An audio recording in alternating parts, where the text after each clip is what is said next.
Hey everybody, Marcus here. It's so nice to see all of you again. So if you're like me and you have more than one device and you actively use both devices at the same time, the challenge here is how can you effectively type on all of these devices without either pulling them in front of you as you work on them or having an external keyboard for each of these devices. Either way, you're gonna find yourself swapping back and forth. So it was about this time that I started looking for a solution to all of this switching back and forth. And that's where I found this. This is the Jellycomb KS15BS3 multi-device Bluetooth keyboard and mouse combo. In today's video, I'm going to be reviewing this keyboard and I'm going to talk about some of the things that I really enjoyed about this combination and the things that I didn't really like as much. Before we begin, I'm trying to get this channel to the 1,000 subscriber mark and your support is greatly appreciated. If you like my content, hit that subscribe button. It lets me know the content that I should keep producing for you. Alright, let's get started. So I got this keyboard on Amazon for about $65 Canadian, and I've had this keyboard and mouse combo for about 2 months now, and I've used it every day. So I've got a lot of time now to get an idea of where this combination excels and where it falls behind. Let's start off with some of the specs. So this is a full-size keyboard, which includes the media controls, as well as both of the Windows and MacBook compatible keys. In terms of weight, it's about 1.5 pounds. And in terms of its compatibility for desktop devices, it's compatible with Windows, Mac, and Chromebook. And if you're looking at mobile devices, this is also compatible with Android as well as iOS. So overall, it's pretty much compatible with everything. In order to connect to these devices, it uses a dual mode Bluetooth 4.0 as well as a 2.4 gigahertz wireless USB dongle. This means that you can connect up to 3 devices, 2 by the Bluetooth and the third using that wireless USB dongle. In terms of hardware, the keys are your standard scissor switch keys. The keyboard itself, in its thickness, is roughly 0.5 millimeters thin, and the bottom of the keyboard here is a metal frame with the top being a plastic frame. In terms of the mouse, it's completely plastic and it has 4 buttons. Connecting this keyboard and mouse combo to any of your Bluetooth devices is relatively simple. All you really need to do is hold down one of the Bluetooth buttons until the indicator starts flashing, and then you go onto your device, search for the device, and pair it that way. It's that simple. What I really liked was that the keyboard seemed to work seamlessly across all of my devices without needing to do any sort of customization. For example, the media buttons worked fine on every operating system that I connected to.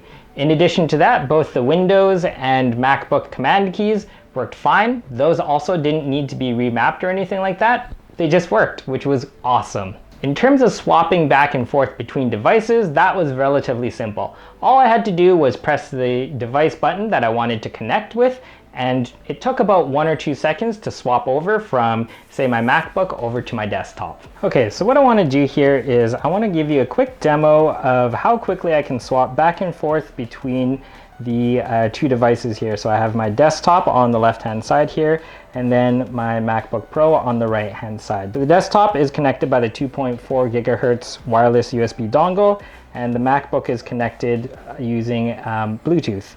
So right now here, if I want to connect to the MacBook, I'm going to hit Bluetooth 2 on the keyboard there, and then on the mouse, I'm going to make sure by pressing the button. Come on, where's the indicator? There we go, it's on Bluetooth 2. So there we go, you can see I'm now using the mouse there, and I'm connected using the keyboard. And then if I want to swap back over to the desktop, I just hit my wireless dongle, and I'm going to hit there on the mouse there to make sure it's on the red dot. And there you go, it's connected here as well. So I'm going to do them individually so you know how quickly it actually swaps back and forth between the 2. So I'm on my desktop, now I'm going to go back to the MacBook, Bluetooth 2, there you go. And then on the mouse here, so it's still on my desktop, so if I want to swap over, there you go, Bluetooth 2, and then there you go, I'm on my MacBook. So it's pretty quick swapping between the wireless dongle as well as Bluetooth. I have found that swapping between Bluetooth devices, there's an extra 3 to 5 second delay. So it is a little bit slower, but back and forth between wireless and Bluetooth, totally fine. Let's talk a little bit about the keyboard. Typing on this keyboard was great. The keyboard itself feels solid due to the aluminum chassis on the bottom of the keyboard. Key spacing and key travel were also really good. I had no issues and no feelings of fatigue typing on this keyboard for more than 8 hours a day sometimes. In terms of the layout of the keyboard, you can tell that thought was actually put into this keyboard layout. The buttons are all laid out in a way that makes sense for those who are used to working on a Mac or on a Windows keyboard. After about the first 15 minutes of using this keyboard, I didn't need to look down at the buttons anymore to make sure I was either pressing the Windows or the Mac command keys when using each device. In terms of typing, there is a little bit of a clicking sound when you type, so it's not completely silent. But if you'd like the typing to be a little more quiet, you can use that silicone membrane that's included in the box. That's kind of a cool addition. That membrane is actually meant to keep your keyboard clean, but it has the added benefit of also dampening some of the sounds that comes out when you're typing.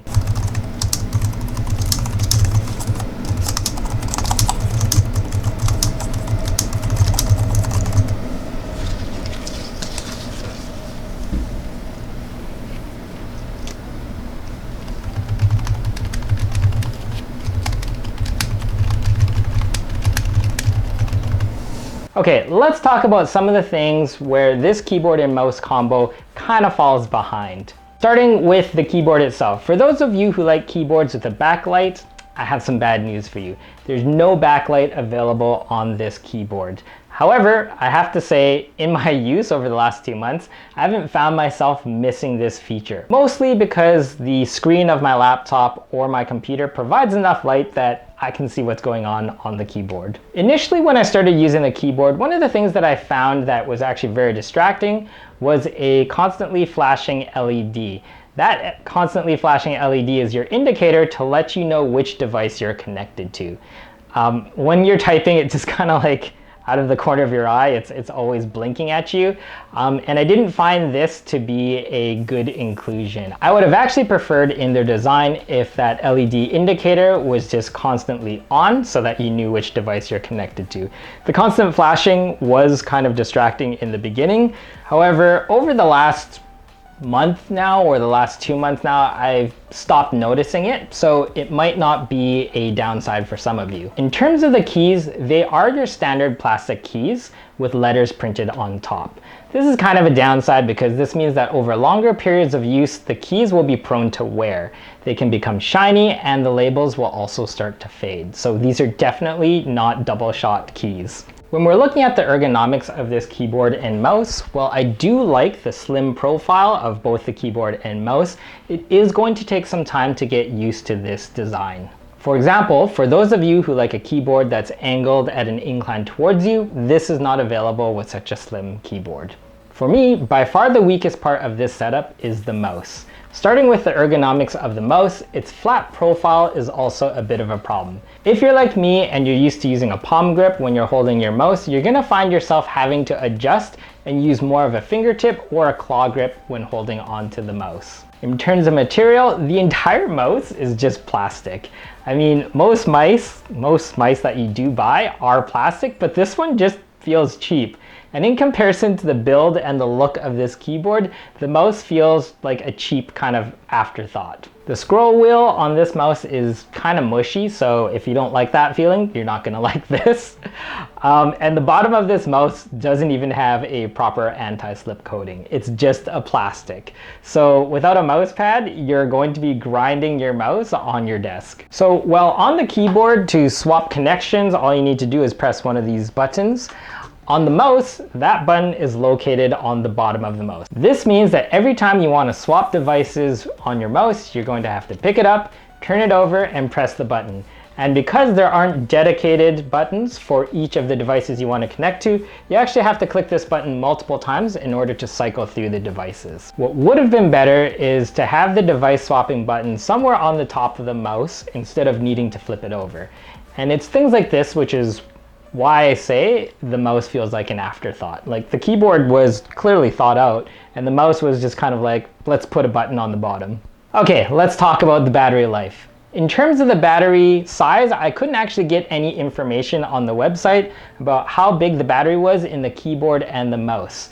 However, what I did find out was the quoted amount of time the keyboard and mouse were supposed to last before needing another charge. So according to the website, on a single charge, if you use this keyboard and mouse combo for 2 hours a day, the keyboard should last you 6 months and the mouse should last you 4 months. So for me, I use this keyboard and mouse combo closer to 9 to 10 hours a day. I use it during my regular 9-to-5 job, and then I also use it in my downtime. And both lasted for roughly 1 month before I found myself needing to charge them. Speaking of charging, both the keyboard and mouse use a micro USB port for charging. In my opinion, it would have been better to have a USB-C port for charging, as it's 2021 and most of my devices now use USB-C. So I had to dust off an old micro USB cable to charge both of these devices. So my final thoughts here on the Jellycomb keyboard and mouse combo. So I gotta say, I like this keyboard and mouse combo a lot. If you can get used to the ergonomics, then I'd say it's a worthwhile purchase, especially when you consider that this is the cheapest multi-device full keyboard and mouse combo that I was able to find. So what did you think about the Jellycomb keyboard and mouse? Do you think there's a better option out there that I should be looking at? I'd love to hear from you. Leave me a comment in the comment section below. If you like this video, give it a thumbs up and subscribe to my channel. If you'd like to see what else I'm up to, you can follow me on Twitter and Instagram at pewx31 or on Facebook at pewx3. Thanks again, everybody, and I'll see you in the next video.